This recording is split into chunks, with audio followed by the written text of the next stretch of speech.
मसीह जैसा, how to be like Christ, वैसा ही मिजाज रखो जैसा मसीह यीशु का भी था। फिलिपियों 2:7 आयत। खुदावंद यीशु मसीह की सलामती हमेशा आप पर कायम रहे। इस आयत की हकीकत ज्यादातर लोग समझ नहीं पाए हैं। वो सोचते हैं कि यीशु अजायबात करने, मौजज़ात करने और गुनाह से बालातर रहने के काबिल था, क्योंकि उसके पास अल्लाही ताकतें थी। वो खुदा की सिफात रखता था जो हमारे पास नहीं है। इस तरह हम लोगों ने कभी भी वाकई ही हकीकतन मसीह की मानंद जीने की कोशिश और ख्वाहिश नहीं की है, जैसा कि वो ज़मीन पर जिया था। आम उज़्र जो पेश किया जाता है वो बड़ी आजिज़ी के साथ ये कह दिया जाता है, मैं कभी भी यीशु की तरह ज़िंदगी नहीं गुजार सकता, क्योंकि वो खुदा था और इसी वजह से वो बेगुनाह और रास्तबाज ज़िंदगी गुजार पाया। वो ये नहीं समझते कि जब यीशु ज़मीन पर आया तो उसने रज़ाकाराना तौर पर इन तमाम फ़वाइद को तर्क कर दिया था और यहाँ अपनी ज़िंदगी खुदा के तौर पर नहीं बल्कि एक इंसान के तौर पर गुजारी। फिलिपियों 2:7-8 आयत इसकी यूं वजाहत करती हैं, बल्कि अपने आप को खाली कर दिया और खादिम की सूरत इख्तियार की और इंसानों के मुशाबा हो गया और इंसानी शक्ल में जाहिर होकर अपने आप को पस्त कर दिया और यहाँ तक फर्माबरदार रहा कि मौत, बल्कि सलीबी मौत गवारा की। उसके पास अजीज़ों कोई माफूकुल फितरत कुव्वतें नहीं थीं जब तक कि वो रूहुल कुद्स के ज़रिए मसा नहीं हुआ। पढ़िए लूका की इंजील उसका 3 आयत। इसके पास मौजज़ात करने की सलाहियत नहीं थी। उसने अपनी ताकत से नहीं बल्कि बाप की ताकत से ये कहते हुए मौजज़ात किए, बाप मुझ में रहकर अपने काम करता है। यूहन्ना की इंजील उसका 14वां बाब और 10वीं आयत।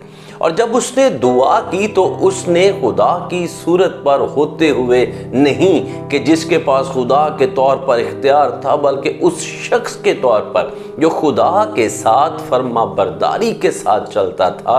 और जैसा कि रूह हक इब्रानियों 5वें बाब की 7वीं आयत में कहता है, उसने अपनी बशरीयत के दिनों में जोर जोर से पुकार कर और आंसू बहा बहा कर उसी से दुआएं और इल्तिजाएं की जो उसको मौत से बचा सकता था और खुदा तरसी के सबब से उसकी सुनी गई।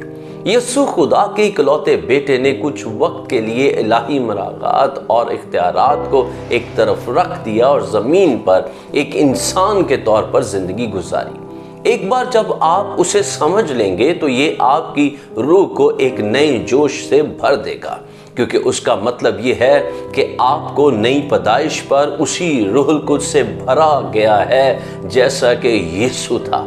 आपको ज़िंदगी गुजारने का वही मौका मिलेगा जैसा कि वो ज़मीन पर रहता था। दर हकीकत यही है जो वो चाहता था। यूहन्ना 17वें बाब की 18वीं आयत में उसने बाप से कहा, जिस तरह तूने मुझे दुनिया में भेजा उसी तरह मैंने भी उन्हें दुनिया में भेजा। नए सिरे से पैदा होने के ज़रिए उसने आपको आदम के गुनाह से भरपूर फितरत को खुदा की बेगुनाह फितरत से बदलने के काबिल बनाया है।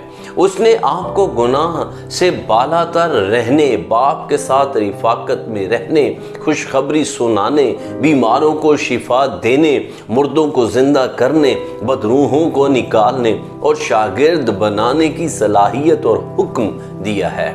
एक बार जब आपको ये एहसास हो जाएगा तो आप शक की बेड़ियां उतार देंगे जिन्होंने आपको रोक रखा है। आप वैसे ही जीना शुरू कर देंगे जैसा खुदावंद यीशु इस दुनिया में जिया था।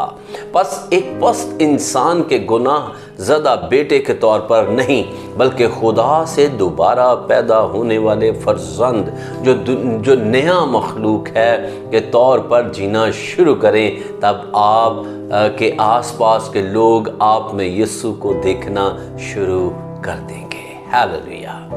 अजीज़ों, ज़रूर हमारे YouTube channel pastor Anees Javed official को लाइक, सब्सक्राइब और शेयर कीजिए। इस वीडियो को अगर आपने बरकत पाई है तो दूसरे लोगों के साथ भी ज़रूर बांटिए। खुदा आपको बरकत।